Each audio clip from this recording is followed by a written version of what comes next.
Okay, you ready? Yep. All right. Hey guys, welcome to the Call Me Jess podcast. My name is Jessica, and I am a hypnotherapist that focuses on personal growth, personal development. And this podcast kind of follows suit in that we jump on, we talk about personal growth, personal development. We'll share some stories with you, and we're just gonna have fun with it. So my co-host Finn is out today, but we do have Colleen. So welcome, Colleen. How are Hello. you? Thank you.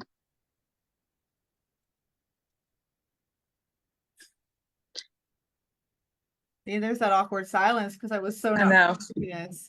Anyways, today's episode is going to be on embracing change. We're just going to talk about what it means to embrace change and kind of like what comes with that territory, the positives in it, and we're going to flow with that. So, starting off the conversation, Colleen, do you have a story you would like to share about a time in your life where you had to embrace a big change?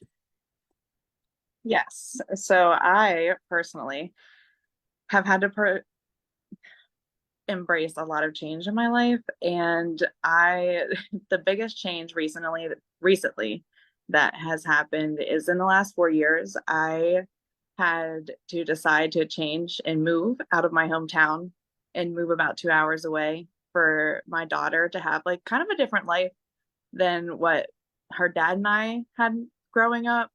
We wanted something different. So I decided to move to his town instead of fighting through custody and being bad between each other and learning how to co parent with each other. And it was really hard to cope with that change. It took years.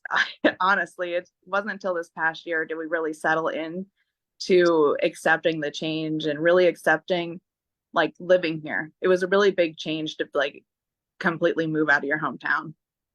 I feel like a big part of that is like the fear of the unknown can cause a Oh lot of yeah. anxiety. And the potential for whatever you're doing, whatever big changes you're making, like having that fail.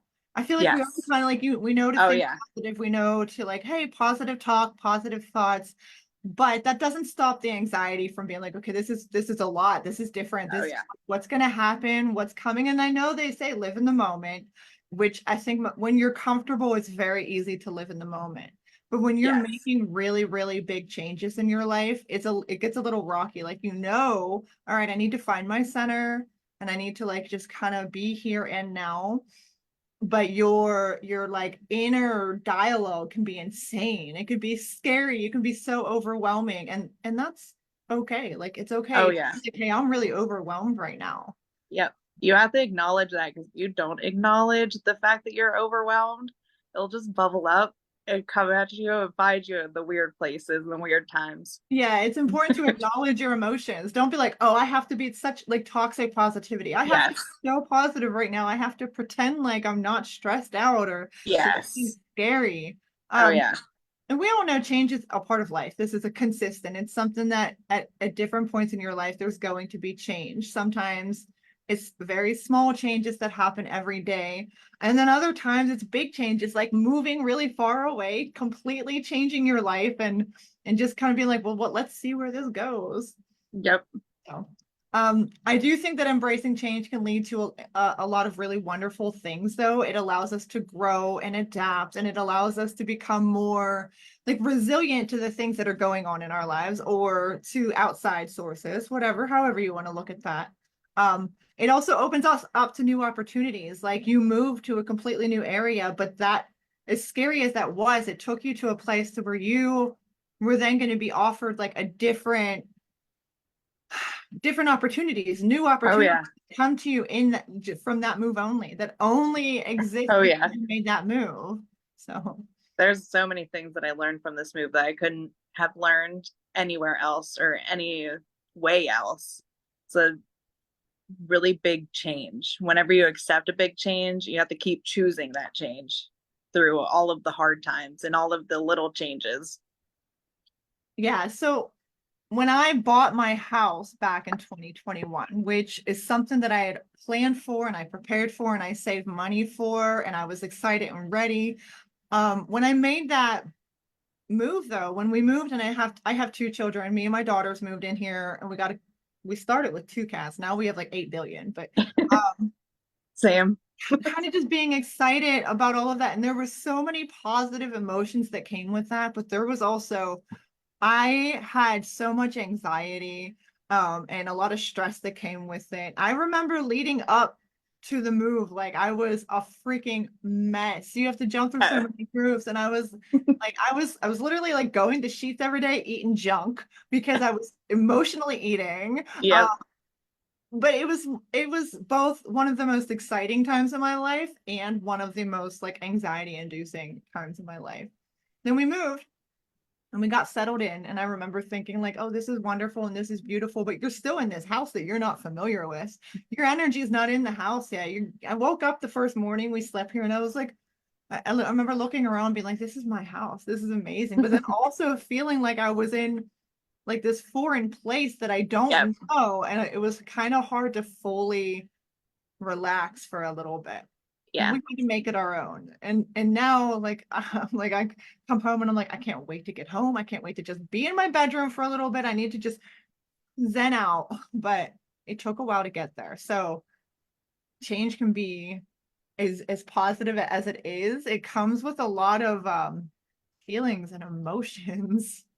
Oh yeah, you have to be able to process those emotions while you're going through the change too. So you don't want them to sit there because you don't want to make the wrong choice too while you're changing because you just want to be able to go with the flow, be able to change in the flow. I think that's part of the growth though too, because getting through those feelings and emotions, acknowledging them, like getting through them, Yeah. thinking about them, accepting the fact that they even exist is going to create growth. Oh It's yeah. going to create growth. Yep. And you have to grieve the past too, whatever you're changing from. You have to be able to let that go, and you're gonna miss some of those things that if you would left behind whenever you like are changing.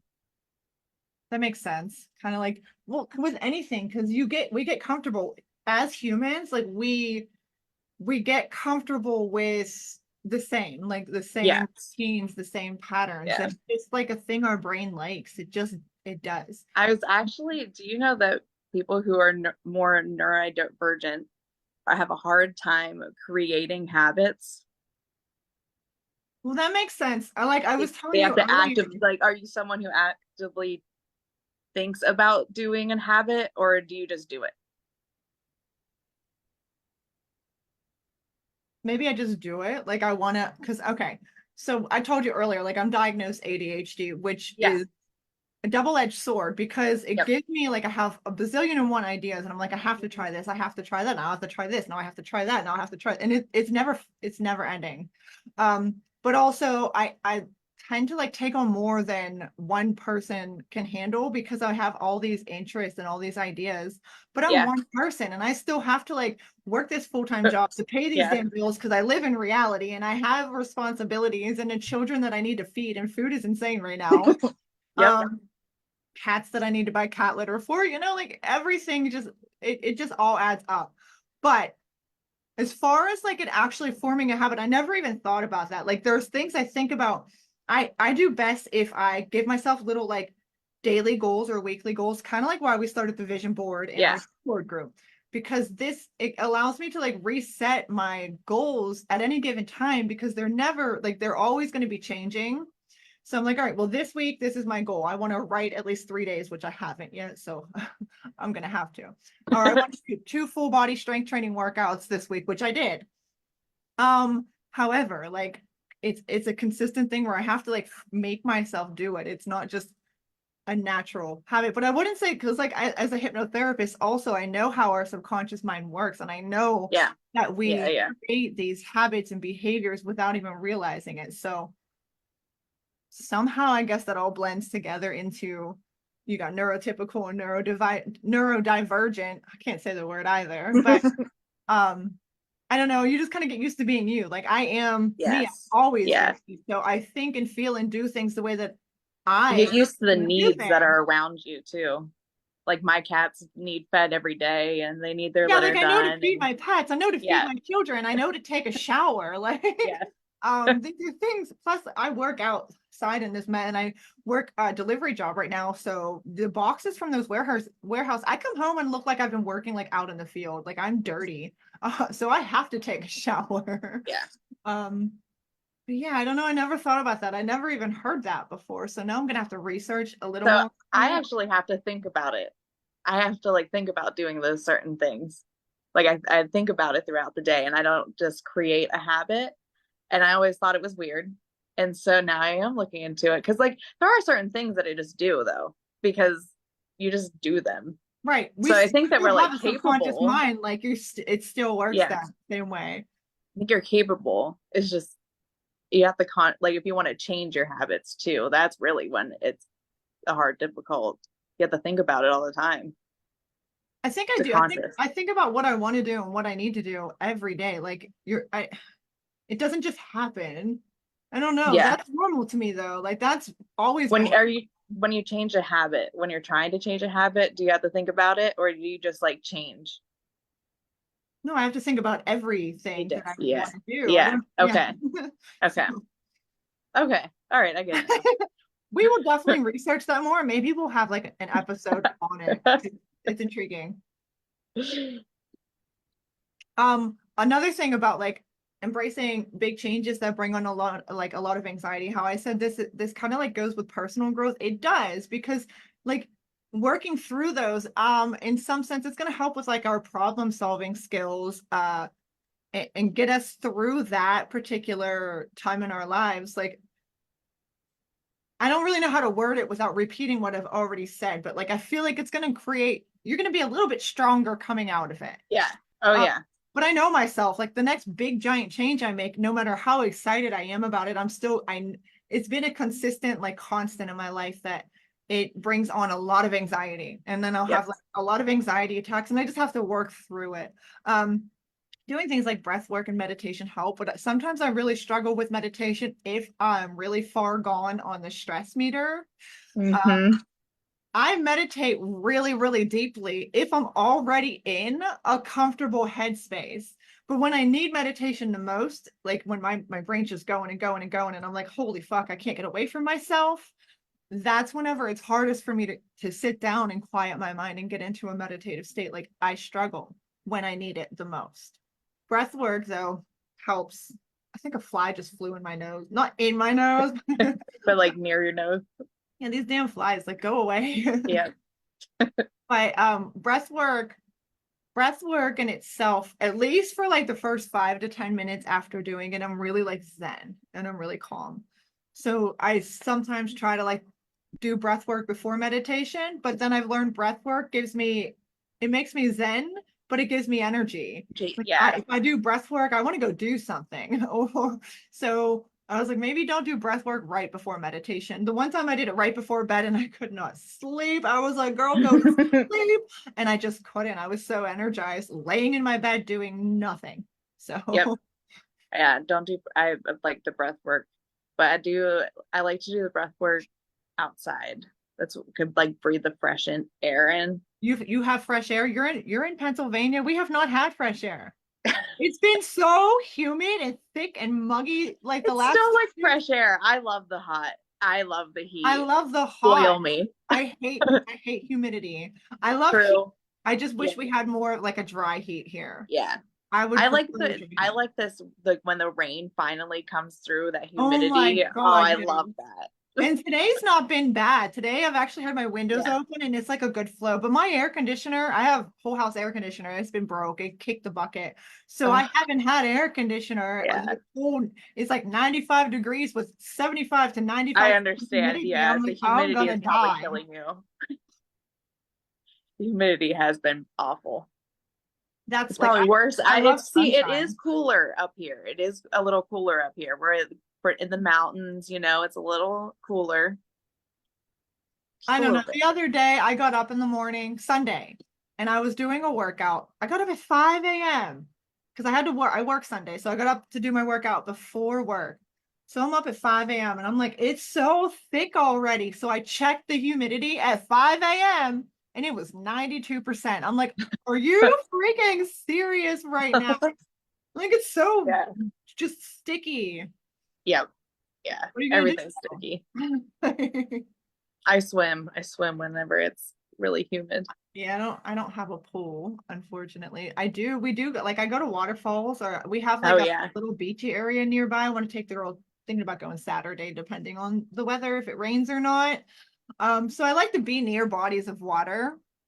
That helps a lot. But on days that I'm working and I come home from work, and I work 10 hours, I'm like, we're not going anywhere. I'm just going to die. So I've been taking, Yeah. as you know, the thing, like one of the goals is for us to take cold showers, and that was the Wim Hof Yes. method or whatever. Yep. Oh my God, they're like my favorite thing. I'll be just dry or I'll be so freaking damp and hot, and the cold shower feels amazing. Yep. It doesn't last Well, though. the cold showers is what calms me down whenever Oh, I am like way out of my head, when I am just so yeah. emotional and Mhm. I feel like I'm just losing it all. I will do the cold shower and it will just recenter me in a way that I come out and I'm like, oh, Yeah, no, cold showers are okay. very, very calming. I agree. Yeah. Because I've only recently, so I've been taking them the last couple of weeks since we just like we made that Yeah. a thing that we do, and I'm like, this I do. It's very, very calming, puts me in a good mood, makes me comfortable. Yep. And so yeah, that's maybe cold shower and then meditate. Yeah. But I actually do that. Usually it's usually at nighttime because the cold shower will keep me calm, and then I will turn on some meditation sounds and meditate before bed, and just so I can have some really good sleep because I love sleep. I love it. Me too. I Yeah. enjoy it a lot. I cold showers. Water, I've always been drawn to water. Like I've always loved water. I remember Yeah. being like 14, maybe 14 years old, and I was in my backyard and my mom had this like connector to the hose that kind of made it like misty. And I just Hmm. remember I was sitting in my backyard. I pulled up a chair and I just put the hose up and let it just mist down on me. And I just sat Yeah. there like that because it was so, I don't know, it was just so comforting. Calming. Um, Water is calming. always loved Water water. is healing. Love water, terrified of the ocean, but it's not the water that I'm scared of. It's Yeah. the creatures in the ocean, Yeah. especially when you can't see them. But mind you, like if I'm swimming in the middle of the ocean and this 60-foot freaking whale comes near me, I'm gonna be equally like, wow, that's amazing, and also might die of a heart attack. Like I might just be done. My life is over because that's just gonna scare the hell out of me. I love the ocean. I love looking at the ocean. I love it. I love that. I want Put me on a boat, we're I want good. an encounter. And I always thought about like going snorkeling or going like diving, deep sea diving and things like Yeah. that because it's intriguing, but also I don't know how to explain it. Like I don't really care much to like mess around with what's in the ocean. Yeah. Let them, live peacefully. Let But them I be. love water, waterfalls and water that I know like crystal clear waters would be better because and that's Yeah. just beautiful in general. You can see and then like you see all the algae Hmm. underneath. That's gorgeous. I love that. I love Yeah. water's very healing, like you said, it's very cleansing and healing. So I said I had a dream. I had a bunch of dreams last night, but like the first part of the dreams, I was with a group of people.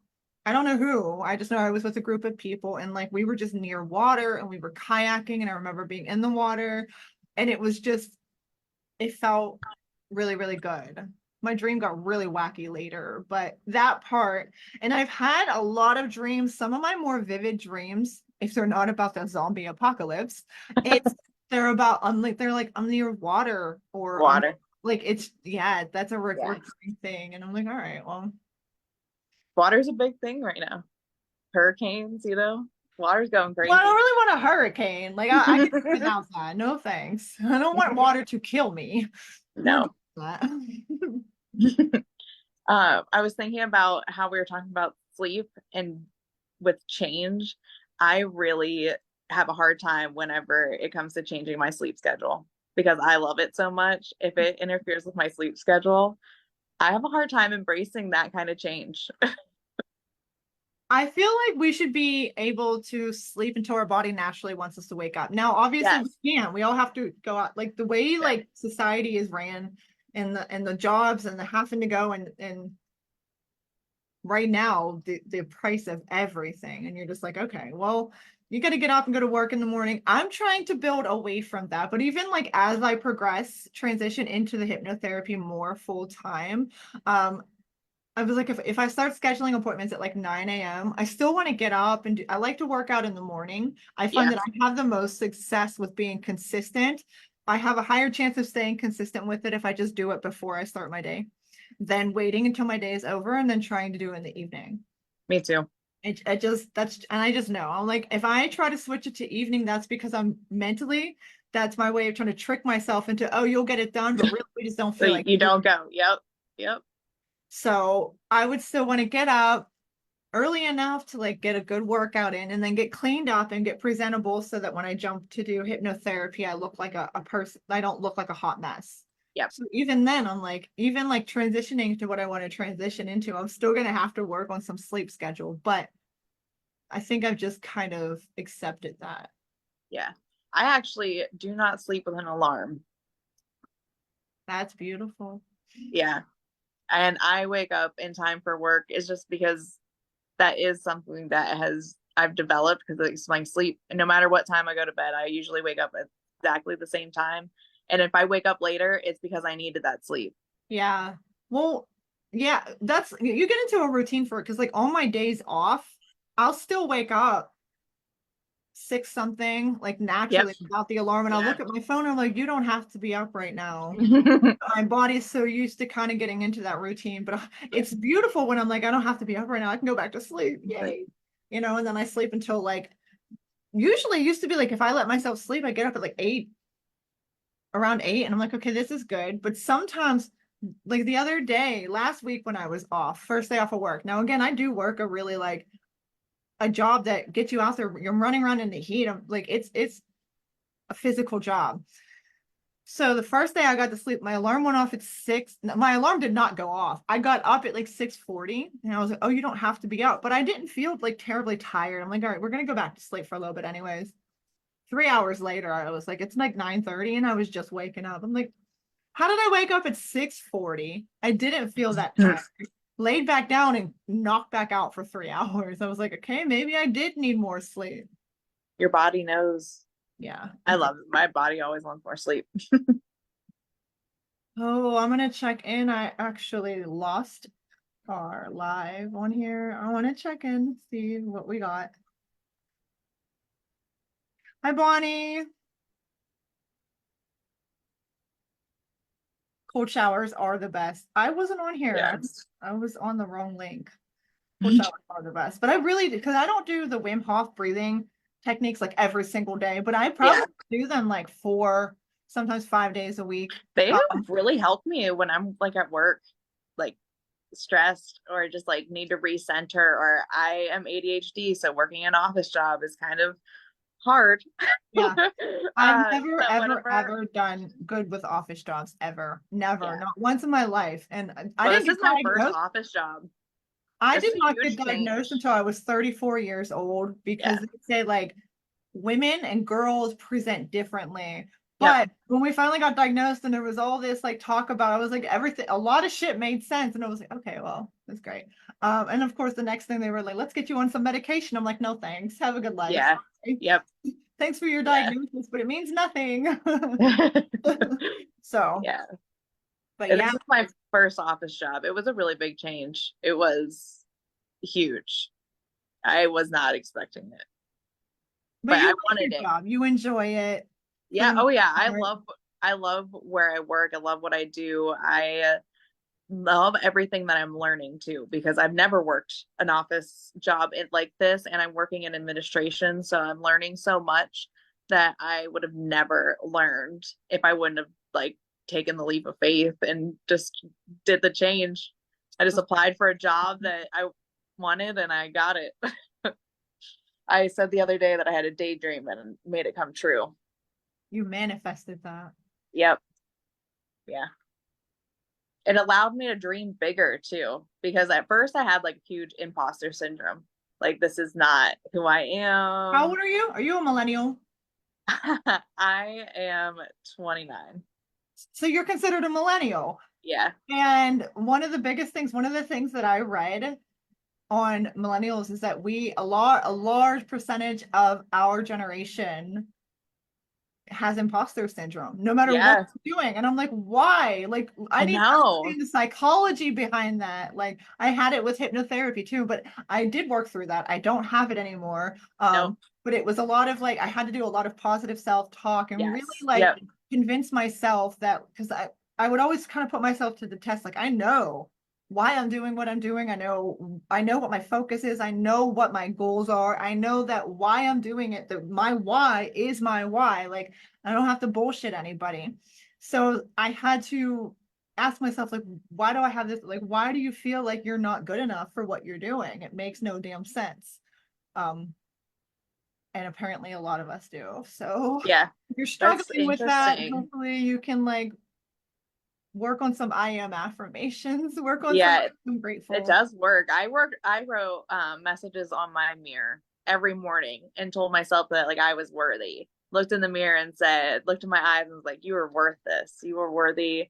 You worked your butt off. This is worth it. Like you just have to remind yourself. And then one day it just clicks. Right, because it doesn't matter. You can say it over and over again. You have to believe it. Oh yeah. You Yep. have to believe it. And then I think one of the big ones, like a lot of the manifestation like meditations and stuff, they have you view yourself as that person in a Yes. professional setting if it has anything to do with like your professional life, career, whatever. Imagine yourself as that person doing that role, you know, over and over again so that you because that's how you become that person and that's how you kind of like now you're paving the way. You see yourself there, you feel it, you are that person and now life is naturally going to kind of steer you in that direction and that's who you are, that is who you Yep. are and you created that shit. Yep. But we can be our own worst enemy because we could be like, oh, I'm not good enough for this, I can't do this, I'm Yeah. not worthy, and it's like, why do you feel that way? Yeah. Well, because everyone else around us tells us that. Yeah, well, don't listen to them. Nope. You have to tune that out. Your heart um, will tell you. yeah, definitely don't listen to the negative talk. And it's good to listen. Like you have supportive people in your life. It's great to listen to them, but the person's opinion that matters the most about who you are is you. You Yep. have to have faith in yourself. You have to believe in yourself, and you have to know that you know, you're good enough for whatever it is you're out there trying to achieve. And failure teaches you the most in life. Yeah, it just teaches you what not to do. But you Yep. learn something from each. Yep. Like if you try something and it doesn't work, you're still learning something. You still put work in that taught you something. So kind of change, you like tweak the techniques a little bit and then try again Yep. over and over and over and over again. Until you succeed. Exactly. And then, you know, you're gonna have new goals and new Yes. you're just gonna it's Yep. we're constantly building and growing and creating. And that's what we're here to do. Like Oh build, yeah. grow, Yep. create, have fun with it, enjoy your life. Create Yeah. and change. Mm-hmm. There's a lot of different things that we're meant to hear, like come here and do. So do it all. Do it all and have fun doing it for the most Yeah. part because there's already enough shit we have to do that's not that Yeah. fun. You only live once. You only Hmm. get one human life. You might as well enjoy it. I agree. Oh, what time is it? 'Cause we always end up going over on these because I don't focus on the time, but there's only so much interest, or not so much interest, so much time that I have that this will be recording. I don't know what the hell I'm Yeah. talking about. I don't know how to say it. I still don't know how long we've been on here. Nothing's telling me. Pure.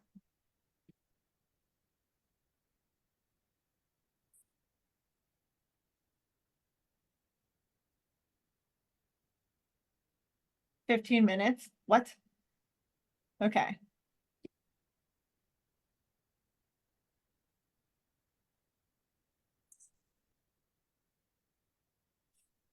Justin said, appreciate the rain. It sucks so much without it because he lives in Arizona. I think you know Oh, by now. yeah. He lives in Arizona and they've been having like 111-degree temperatures lately. Ugh, He posted those in the affirmation or the angel numbers, yep. but 111-degree days. Now they do That's have hot. more of a dry heat, but that's still hot. Yeah. Yeah. I have a coworker that lives in Las Vegas, and he told us the other day it was hot. It was very hot. It's hot. I couldn't imagine Or that heat. because I think like I the guess one you get used to it though, the dry heat. he says he hates it. And then he doesn't get snow or anything like that. So I Yeah. understand whenever I've talked to him about it. He's like, I really wish I could get snow and stuff. And I'm always like, and during winter, I'm like, F this snow. I want nothing to do. I don't like winter. Um, but I can definitely understand somebody who lives in heat all year round and not getting to see snow. I can see how it would like appeal to you. You just kind of want to see it, experience it. I always said, more recently said, let's get like 5.5 months of summer, 5.5 months of fall, and then 1 month of winter. And that's it. December can be winter. And then you're gone. Winter. Bye. It needs to start at like at Christmas time. Winter needs to start. It needs the first snow needs to start on Christmas Eve because it needs to be a white Christmas. Well, that's what I was thinking, And white it'll go Christmas, through but I was thinking through December. Like you just get snow all through December. But I don't know. I'd like the heat to get ready for Christmas. And then it'll be winter in So when you're January. decorating, you're not like freezing. Yeah. And then you can take all down your winter decorations at the end of like January, in the middle of January. Okay, so we'll do, yeah. But I love fall. Fall's definitely like I spring, do love fall. fall. I Yep. love the temperature. Spring because you're coming out of winter and the everything starts to bloom and it's just colorful and it's beautiful. Summer, I love how everything's green. I just love how there's just green everywhere. Yeah. And then fall, when everything starts to turn like orange, but you kind of get the spooky vibe, which Yep. I'm all for. I love that. It's got like this fall in itself has a very calming vibe for me. And then all this, the creepy stuff and all of that. Because Yeah. I'm into that stuff year round, but it's really exciting when everybody else gets into When everyone it. else is into it also. Yeah. And it's just more fun. And you're just like, you get to see different decorations. Like there's one of a house that I delivered to, and they set up a Halloween decoration at the door, and it's a skeleton sitting and his stuff with his hands out. So I started giving him the package. Like he started giving them. Yeah. Yep. They still have it up. They just left him up, but they set Oh, it up this yeah. past Halloween and he's still there. I was like, okay, see, he's a good like permanent decoration. I would keep them permanent too. Yeah, absolutely. And then they got those. So of course you see the really tall skeletons everybody's obsessed with. I don't really care for one of those, but did you see the new ones that are like they're in the like it looks like they're buried in the ground and they're big and giant. Like It's their torso up and then their arms. that's pretty cool. I did not see that. I've seen that one. I'm like, all right, that one I might like that one. Pretty cool. He's pretty cool looking. Like scary. My kid loves to prank people. So Halloween is like her favorite because she can scare people with silly little like Halloween pranks. Yeah, both of my girls really like Halloween. Now they're 10 years apart. So I have a 17-year-old and a 7-year-old. The 7-year-old obviously still gets into like picking a costume and going trick or treating, Yeah. things like that. 17-year-old hasn't actually gone trick or treating in a couple of years. Like she'll get together with her friends and they might go door to door. But it's not the same as getting Yep. excited when you're a kid to go. It's different when it's a kid. It's different. Now she's just like, but she sure does like to eat her sister's candy. Of course, you got to make her work and get the candy, and then there's a big sister tax. Yeah, exactly. And I'm like, you guys eat it. And then I end up eating the candy too because it's here, and I'm like, oh my god. When she was really little, I did what was the Switch Witch, which is where you take the candy, and she gives it to the Switch Witch, who then brings a gift in Yeah. return, so that your little kids aren't eating like all this. Yeah. I've Yep. become a lot more relaxed with like her eating candy and whatnot. I was even with my oldest, like there was no pop unless it was birthday party or something. I don't feel like I ever like it was always just trying to encourage healthy behaviors and things like Yeah. that. And now we go out to eat or something and Aurora's like, can I get a pop? I'm like, I guess. It's not like we got to eat that much. You want a pop, get a darn pop. With my oldest, it was always chocolate milk. She just wanted chocolate milk. She didn't care. So I was like, I'm definitely more relaxed. It's funny, they say like with your first kid versus your second kid, and I'm just like, you want all that Halloween candy? Eat it. Just brush your teeth when you're done. My daughter doesn't drink any soda, even now that I'm pretty like chill about it now because she's getting older. It's okay. It's whatever.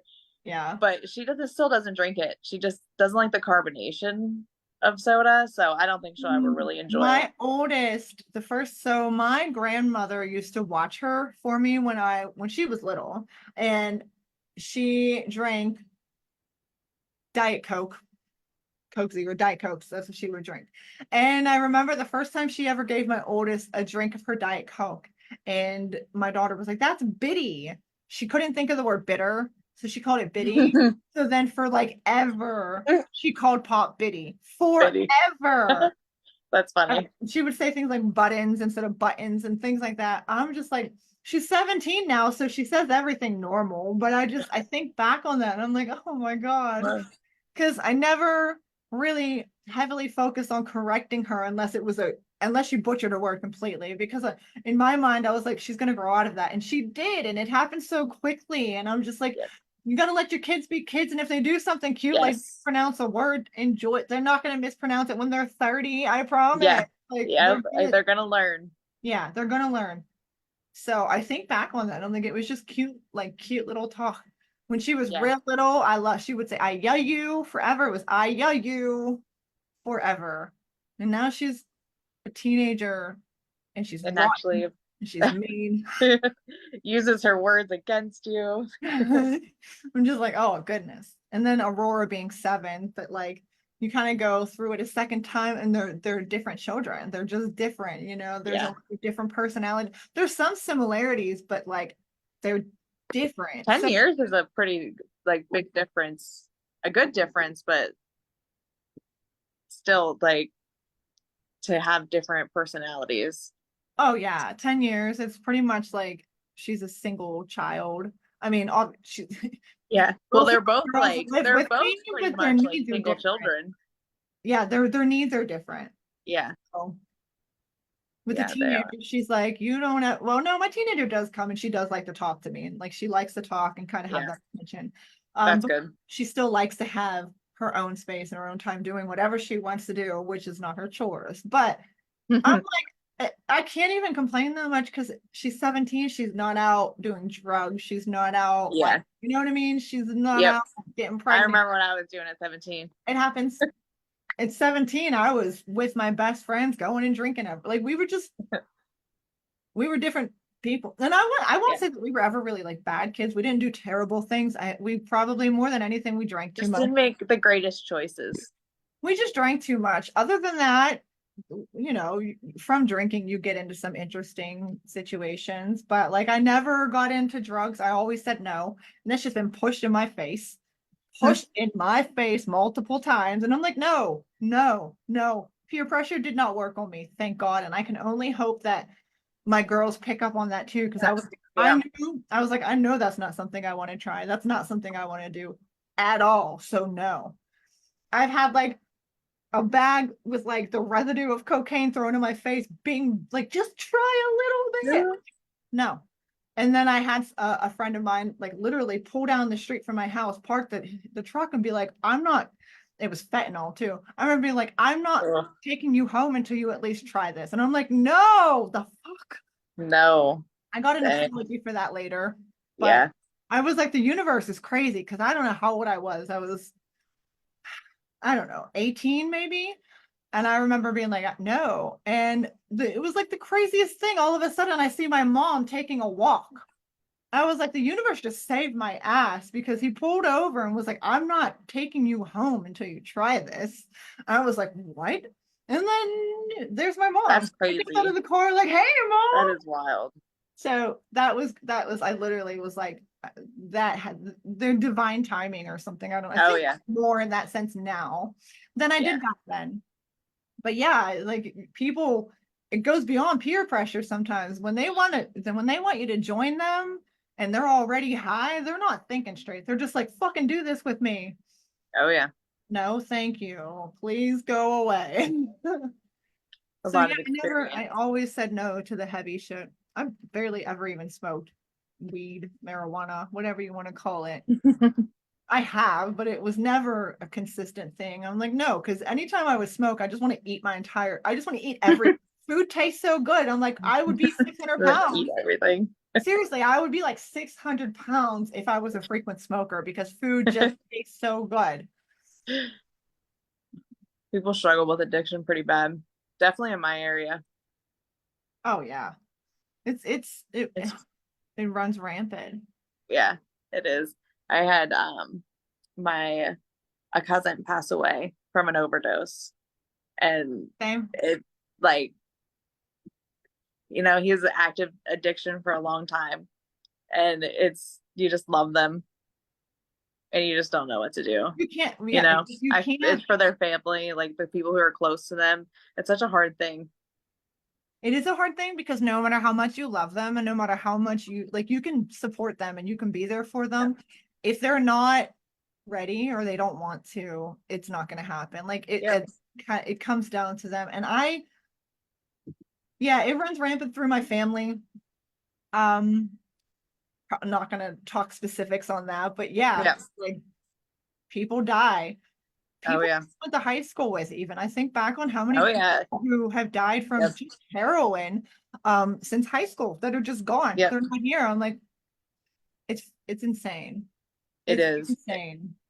It really is. It's sad. I said that we need to be the sober generation as millennials. We need to be the sober generation because I know too many people. We're not. I know we're not.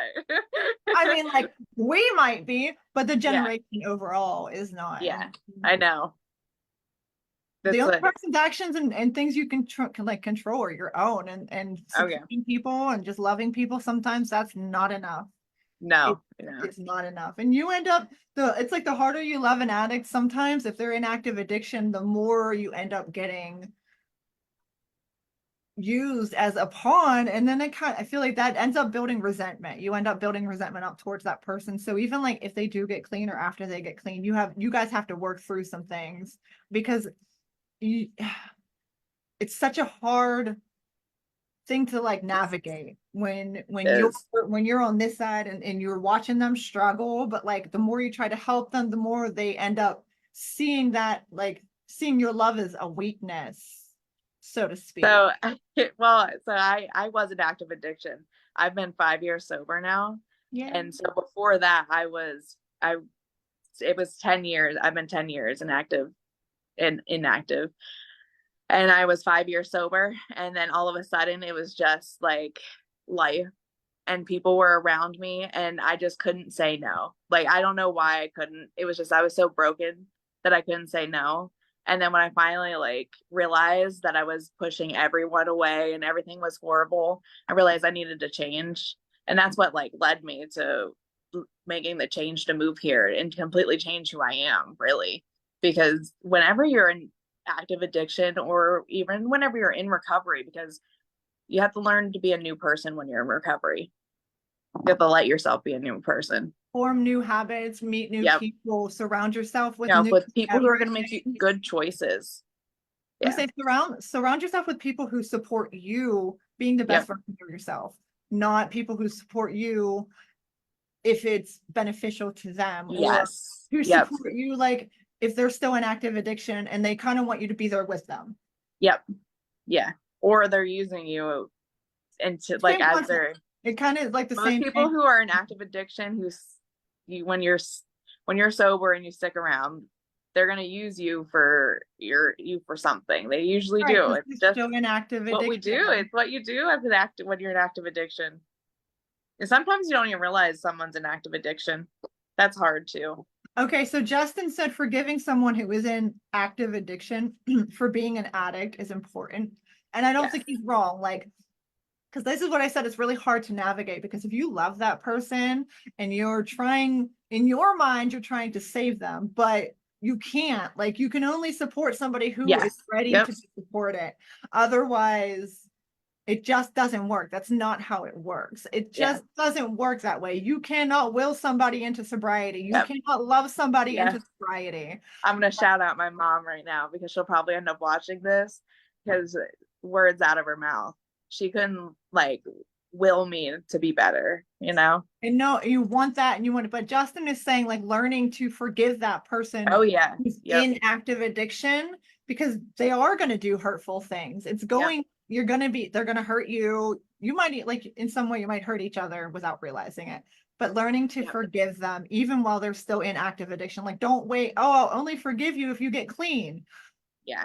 Don't do, you can't do that either. You can't, like, that's not going to help them. It is okay, like I said, loving somebody from afar. Sometimes you Yes. have to Oh yeah. learn, like, and then if they get to the The point where they're boundaries. ready and they start doing the work and they're putting in the work, then you can come in and offer that support again, because then your support, like, they're ready and they want to make that change. So then they need your support.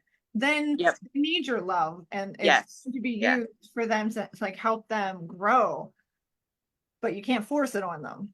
No, they have to be willing. They have to open that door. Exactly. And they have to open the door. Otherwise, you're bashing your freaking head off the Yes. door. Yeah. And You're that door is locked. You try to unlock it all you want. Forgiveness is always the key. Well, Jay, I'm not saying denying them love. Neither one of us are talking about denying them love. What I'm Oh no. saying is you can't love them into getting clean. Just because you love somebody who's an active addiction doesn't mean that the harder you let them, like, the stronger, the more you let them know you love them, that love alone cannot get them clean. That doesn't, like, you don't just stop loving somebody. That's not how love works. Like, if you love somebody, you love somebody. You have love for that person no matter what. And as far as not getting angry, getting upset with somebody who is using you that you love, also, you have to see it from both. You can't just think, well, they're an addict, so you can't get upset with them. Yes, you can. You're still Yes. entitled to your feelings on how you're being treated and your emotions. That doesn't mean you don't, like, it's, there's a balance with that. Like, you have every right to, you're entitled to your feelings about the situation, and it's okay to be upset with somebody who's in active addiction. It's okay, because things are going to happen. It's going to be hurtful, and acknowledging that and accepting that. Um, this is why I say sometimes it's better to love them from afar. If they're not ready to get clean, your love is not going to help them get clean. And if they're in active addiction and they're taking advantage of you, or they're doing things to use you, it's okay to step away for your own, like, your own mental health and your own growth, and then let them do whatever they're going to do. You can't control their actions, but you can protect yourself. And that's important. I think, isn't that what, like, what is it, Al-Anon, which is Alcoholics Anonymous, but you can Yep. also go If they have family that if are.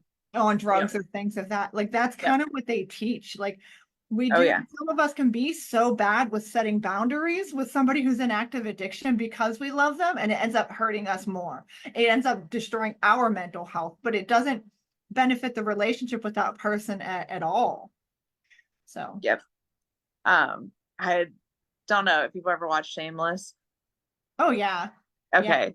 Whenever, yeah, so everyone always, I was just talking about someone about addictions and stuff like that. And whenever in the show, Lip lets Fiona like hit rock bottom, everyone says that like Lip was like doing an awful job, but Lip was really just saving her, because you have to let them hit rock bottom sometimes. Like there was no way that he could do anything else for her. And he knew that because he has been through right. They that. But grew up around yeah. addiction. Yep. Yeah. No, I do. I love that show. And yeah, Me I too. think they tried to depict it in the best way they could for what it was, what it's truly like Yeah. being in that particular, like, in that type of situation. Yeah. Yeah. Oh yeah. Growing up around addiction. You don't know how to choose better. And sometimes you don't realize that until you're outside of it. So Justin had said, like, he disowned his brother whenever he was younger, and he had to learn to forgive him, and that was a big, big thing for him in his own healing. Yeah. And I get that. So learning to forgive them even when they're still in active addiction is good for your own mental health, because Oh yeah. holding on to things that hurt you, holding on to, like, if you're angry with somebody, everybody on here, I'm sure, like, a large majority watching right now has been in the situation where you dealt with somebody who's in active addiction. So everybody, to some extent, or you've been in active addiction and have gotten clean, and everybody can have some type of opinion on this because they've been through it in some way or another. But yeah, learning to forgive, don't hold on to that. Like, this is where you, again, you love from a distance. Learn to forgive, move away, and start focusing on your own mental health. And again, if Yep. the day comes where that person starts taking the steps to get into recovery, okay, show back up. This is what Yep. I'm forgiving. Like, you show back up because now you forgive them enough because you still love them to step back in and help them get to where you were trying to get them in the first place. But Yes, they have to be on board too. they do. Or you're just in the boat by yourself. You're banging your head off that door. Yep. Blood's just running down your face. You're not helping anybody. I know it's sad. It is a really sad situation, and you see it so much. And You like I do. said, we talk about millennials being the sober generation, but I'm a millennial. You're a millennial. I'm a little older millennial than you, but I'm still considered a millennial. And it's just Yep. this generation has been. I think I read something that said like there's a heroin epidemic. People were just out Oh here yeah, it's like dying we're left like and right. And then I think they said we're like the most heroin. addiction right now ever. It's like so awful. I think that millennials will create the sober generation. Like I don't think that our children will have the same kind of growing up. Like they'll have way more innocence in that sense I growing hope up, so. I I'm think. all ready I to hope see. so. I pray. I pray I that have always been very open with my children, very expressive. That doesn't mean anything. They're still going to grow into their own people. yeah. Like I said, my Yeah. 17-year-old, if the worst, she might drive me crazy. She has a smart mouth and she doesn't always want to do her chores. But if that is the worst that I'm dealing with a 17-year-old, then I should be grateful. Like she has a right to being a Just teenager, watch you know? out. I was a great teenager and then I lost my shit when I was like 20. I turned Well, 21. It was like when I was turned 21 to 22. I like it was awful. I this is what hated I'm my mom. saying. I All hated you her. do is like you just kind of get through everything. You figure, and Yeah. that's why I said all I can do is like I'm raising them the best that I can. Yep. I'm very open and I'm very honest and You're like there for them. I'm there. And they can come. They know they can come to me. Like even Yep. when we argue and we get annoyed with each other, like I've gotten really good at later pulling Lex up and be like, okay, so let's talk. Like, what was that about? Yeah. Even though I get a whole bunch of I don't know, I don't know, I don't know. She don't fucking know anything. We All still about being a girl. yeah, we still take that step to have that like after we've gotten really heated with each other, even if it's just a moment of like coming together and not killing each other. Yes. Yes. Raising a teenager is hard though, and it is. And I'm like, it would be so much harder if she was out there doing drugs and sleeping Oh around yeah. with everybody. And I have to be like, are you bringing a baby home? So I'm grateful that she's not. I have to be grateful that the teenage antics that I'm getting come down to a smart mouth and not doing her chores. Yep. Grateful for what you have. So Bonnie, do you think his doctor didn't notice? I feel like doctors have a big hand in I don't know your dad's doctor, so I can't say anything. But Bonnie had commented that her dad struggled with prescription drugs and she feels that his doctor didn't even notice. But I feel like doctors are handing out medication, pharmaceutical medication, left and right without a whole lot of fight. Like I'm sure you have good doctors. I know they're out there. I'm sure, just like with different people. But I also know that a large majority of deeper addictions start with prescriptions. You don't just move in. Most people don't just be like, hey, that heroin looks real good. Let me try it. It leads up to it. Like they start with pills and the pills make Yeah. them feel So good. Then they need more pills and it makes them feel good. But they get to a point where they're like, oh, I want to feel really good. So now we're gonna just keep progressing. And then you either die, end up in jail. How many 60-year-old heroin addicts do you know? yeah. Yep. If you're in addiction, you're dead.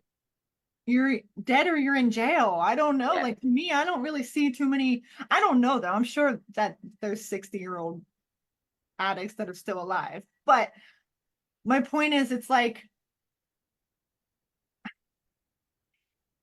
My point is, Personally, you're so my probably person, gonna I got go. addicted through, I had a surgery and I got prescribed a painkiller, and I had already had a really difficult life as a child growing up.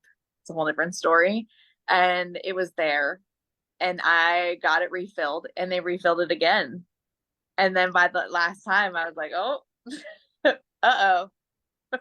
I like these. These are nice. Yeah. So that's what happened. And, it was, I don't want to say it was easier for me to get like sober and recover, but it was easy for me because I had people who allowed me to like change and transition. And like, I at least had, there was times where I was alone, but I had people who were able to support me as I transitioned through all different versions of myself getting sober and As stuff. you're finding yourself, and that's what Yeah. I keep saying about, like, if you're dealing with somebody in active addiction and you guys just keep clashing, they're using you, you're hurt, and you have to walk away for a little bit.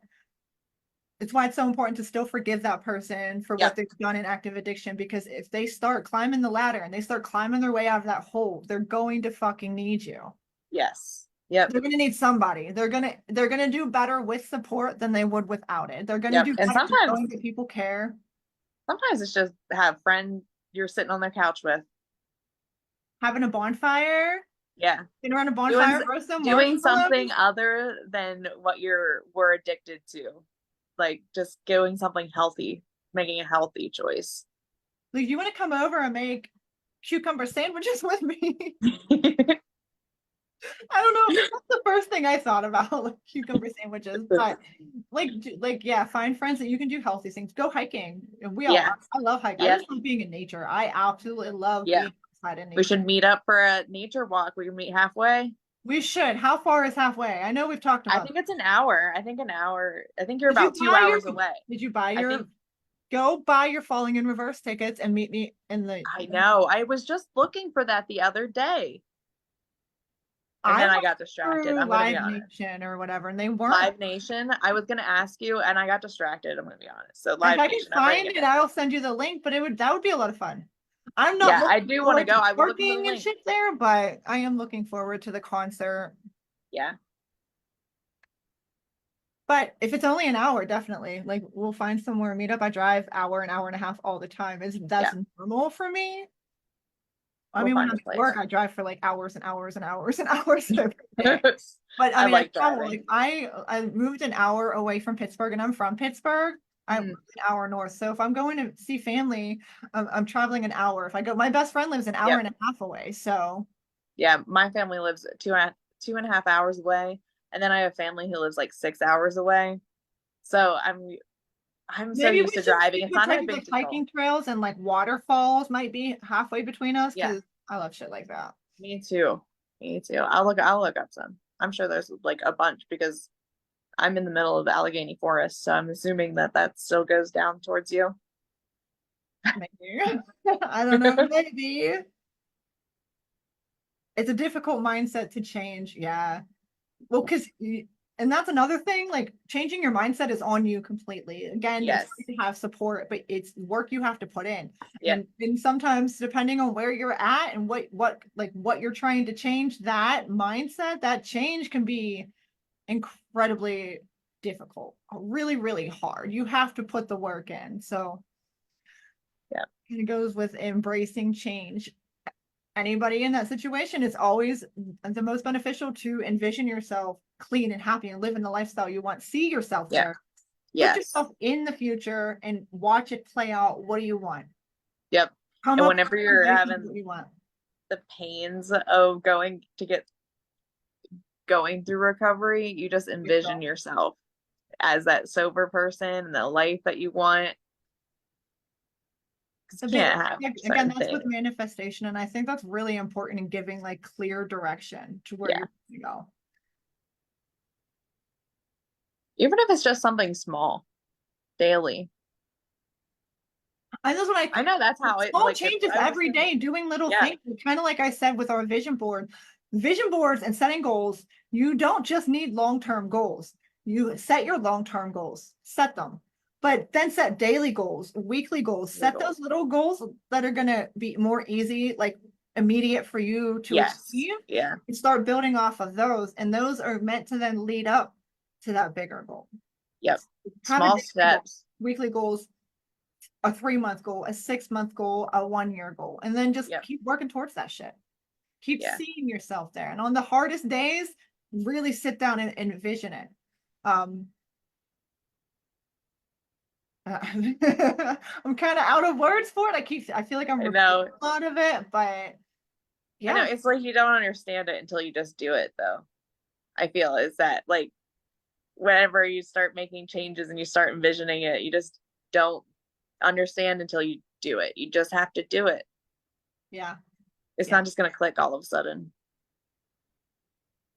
Yo, Quentin, hi. April, hi. Hello, hello, everybody. I'm trying to check every now and again. Like, I gotta look, like, if I'm looking Nope. down, it's because I'm looking at I think who's that's the questions 5. being asked. Trying to keep on top of that.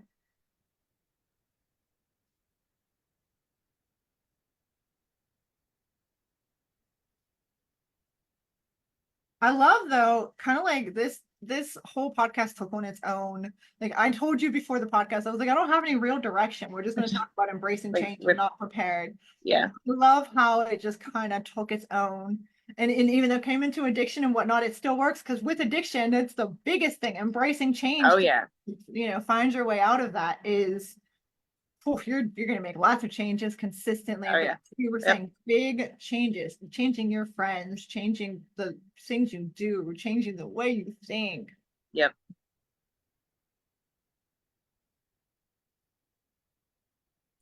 Well, Changing your friends is the biggest thing. oh, especially like when that would be really hard, even though I don't quite know how there's different levels of friendships, of course. So if you grew up with somebody and you both kind of fell into the drug scene together, I feel like that's going to be different trying to separate yourself from somebody like that than if you met people during active addiction. You're not really Yes. making friends, you're just making Yep. acquaintances. Yep. It's going to be Yeah. different. They might be Yeah. a little bit I'm not easier friends to with stay anyone behind. that I really created any friendships during active addiction. I'm Right. only During the friends addiction, with yeah. people that were pre-addiction Mhm. or pre or post sober. And The that new makes sense. connections. But those are like the ones that matter. There wasn't really any true connections during the addiction time. Well, that's what I'm saying. So, like, if you like you meet people during active addiction because they're also in active Yeah. addiction, you guys are probably just like finding comfort within each other Yep. to go out and find Yep. whatever you're. Feeding each other's fire to not be good. So they might be a little bit easier to be like, well, I never really had a bond with this person. But this is what I'm saying, like you grow up with somebody, you're best friends through childhood, and then you both fall into that shit together. You're ready Yep. to get clean and they're not. That would be a harder friendship to walk away from. Yep. But I still think it's like that Moms and another dads, walk parents. away. That's another thing, moms and dads, how they become very enabling. And I'm like, Yeah. I get that. Like, I would never want to enable my children because I can see like I would be potentially killing them. Not killing them, but allowing them to kill Oh, and themselves. I also mean like whenever moms and dads are in addiction with each other and then they Oh, are like they're choosing each other over their children because yeah. they're not getting out of addiction. Like if you at least one of you needs to get out. Like, I see what you're saying. Yeah. yeah, No, you just said moms and dads, and it immediately yeah, made me think of parents who enable it's, their addict yeah, children because they love them so much. yeah, And they I don't know if it's that they genuinely don't see or if they just don't want to see because they're like, I'd rather have my child child, who's yeah. in active addiction here with me than And it's to. easy to be blinded too, I think, I whenever can you see love that because like, someone. when you have children, you love them so Yeah, much. It would be really, really hard to watch them struggle through yeah, addiction. But I yeah, would not want to enable. I would not be the type to be like, here's $50. Even if they were like, I'm starving, you can eat something from my kitchen. yeah. Like, let me make you food. Let me take care of you. Because I would know that $50 is not going into food. It's going to go into something that might make it the last time I ever see you. Yeah, So I feel like I have enough, but I don't have to experience that. I don't have to make those choices, and I hope I never do. So I feel for the parents who who lose their children to active, because when your child's in active addiction, maybe in a sense you've already lost some, but like there's a higher risk of losing them for good. I don't know. I don't ever want to experience that. I don't want to be in those shoes. Yeah, I never want to be in those shoes either. To be the parent, I wouldn't want that pressure. Mm-mm. It's hard I because do even think, because I feel like even through time, you probably make different choices, and I don't know if any of the choices are right. right? I guess we never really do. We just make the best choices we can Yeah, in the moment based on what we think is yeah, right when we have to make the choices. yeah. So Q said he's got a few friends from high school that are addicted now, and don't really want to be around that stuff, but hopefully it's easier having friends that aren't doing it too. Um, it's always going to be easier to have friends. Like if you're coming out of active addiction, but you went into it like with your friends, come like we were just talking about, it's gonna, like when you come out with like a clean headspace and whatnot, it should be a little easier. I say it should be easier to make friends. I get along with everybody, but I don't become like, I can get along with everybody. I can have a great conversation. I don't necessarily become friends with everybody. Like I can have a really good conversation Acquaintances, with it's somebody. connections. Yeah. But I do feel like if you're seeking friendship and you come out and you're in a clear mind space, like you should be able to form newer friendships. Friendships. Oh yeah, I have great friends now. I love the friendships that I have now. Like with it's such pure and genuine friendships.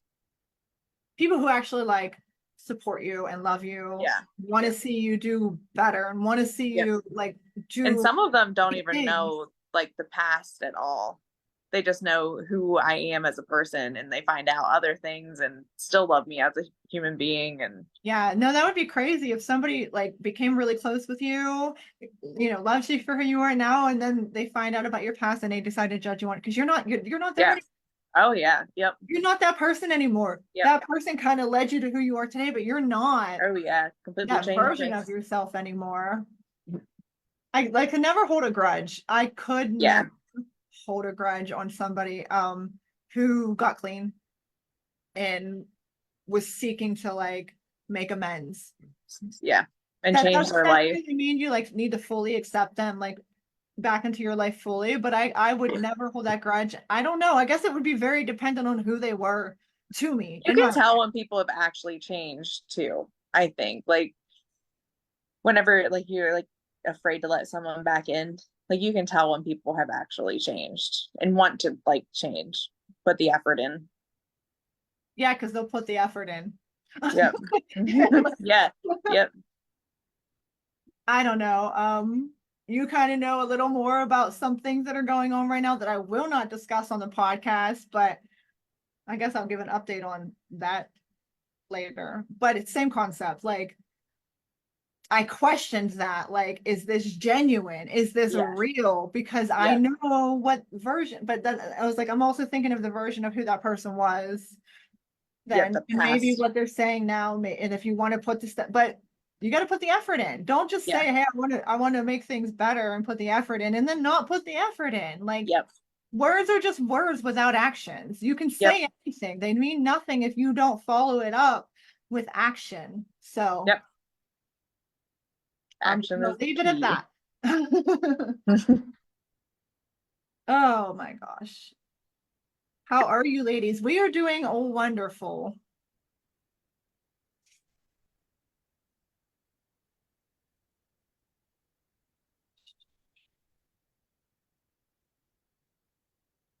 I had a few other things that I kind of jotted down to talk about making change. And we've already pretty much addressed this, but it was a list that I put together that talks about how you can effectively embrace change.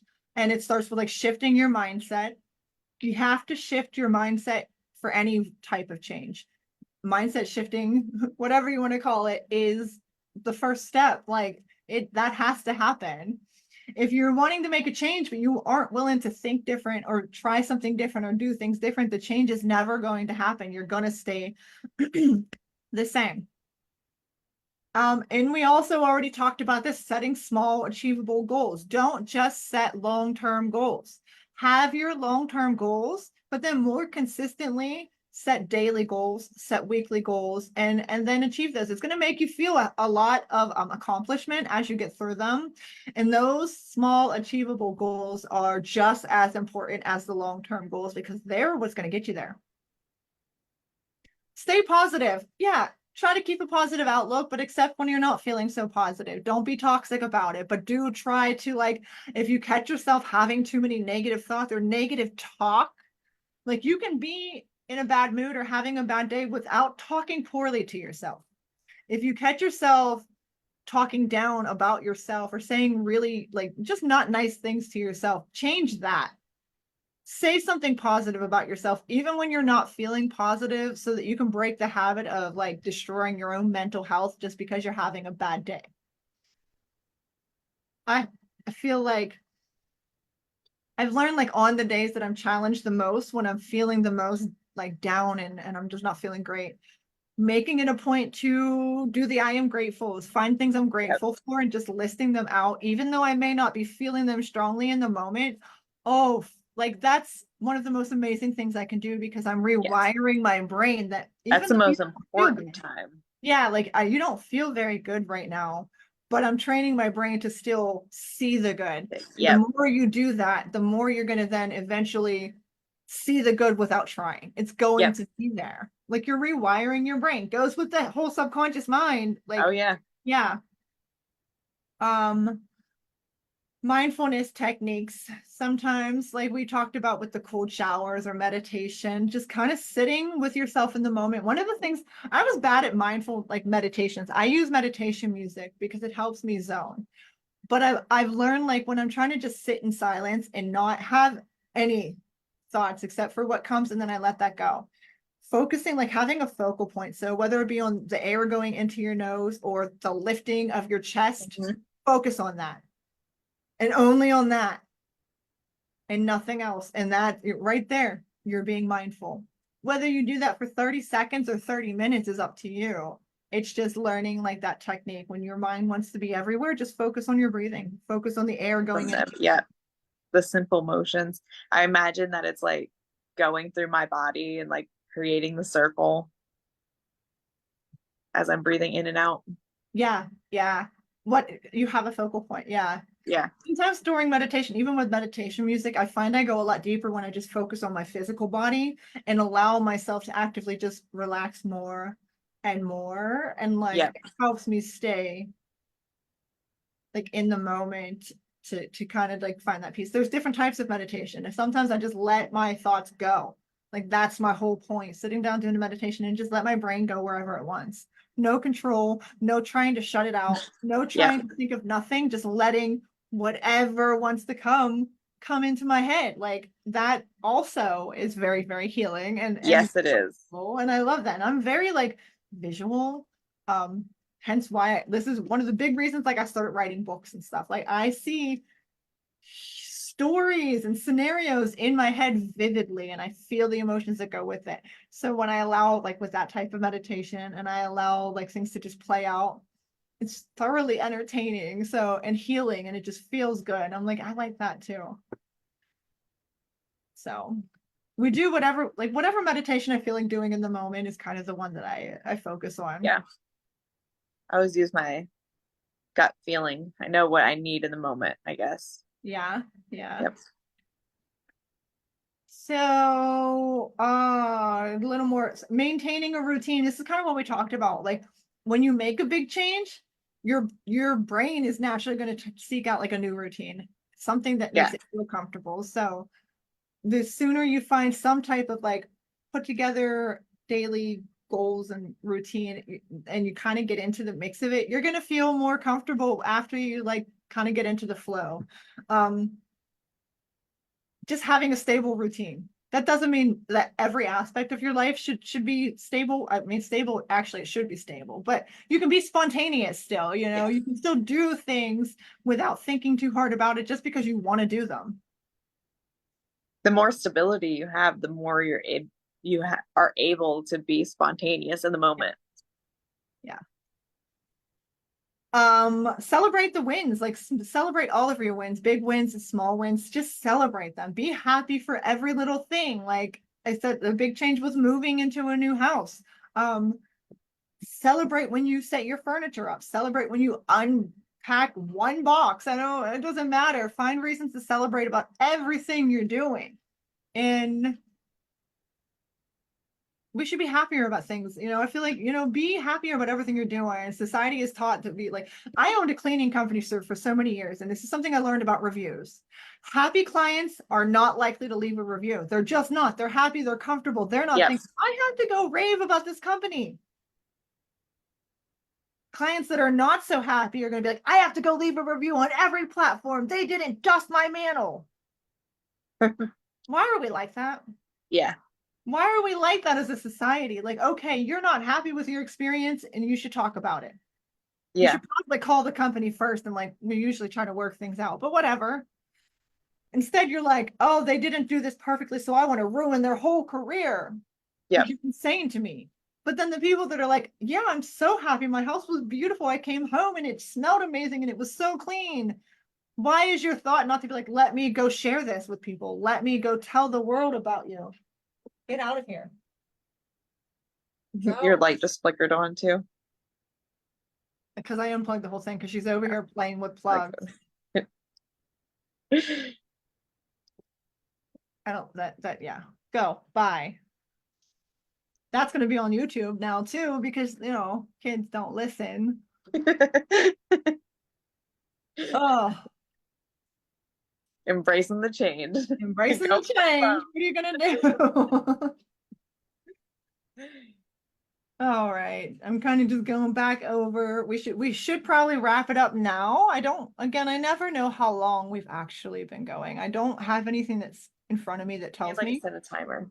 But we did start, like we went live at 5 and it's almost 6:30 now. So I try to just do an hour. We always end up going over, which is fine. We Um, talked a little bit in the beginning. yeah, I am going to cut some of that out for YouTube, but Yeah. this is for everybody. So, just want to thank everybody for joining, everybody who like kind of joined in and asked some questions and interacted with us. We love that. We really appreciate that. And go ahead. We are on YouTube. So we're live on YouTube right now, but I'm going to go ahead and touch this video up a little bit and then upload it to YouTube. So if you wanted to watch the whole video, you can. There's other videos from previous podcasts that you can catch on there. Also, we have a whopping 9 subscribers on YouTube, but I'm grateful for every single one of them. And then Facebook, we just do live on Facebook. We'll be live again next Thursday at 5 p.m. with another exciting topic that I haven't decided on yet. And that's it. Any final words, Colleen? Thanks for having me. Thanks for joining. All right, guys, have a wonderful evening or day wherever you are in this world. Have a wonderful whatever.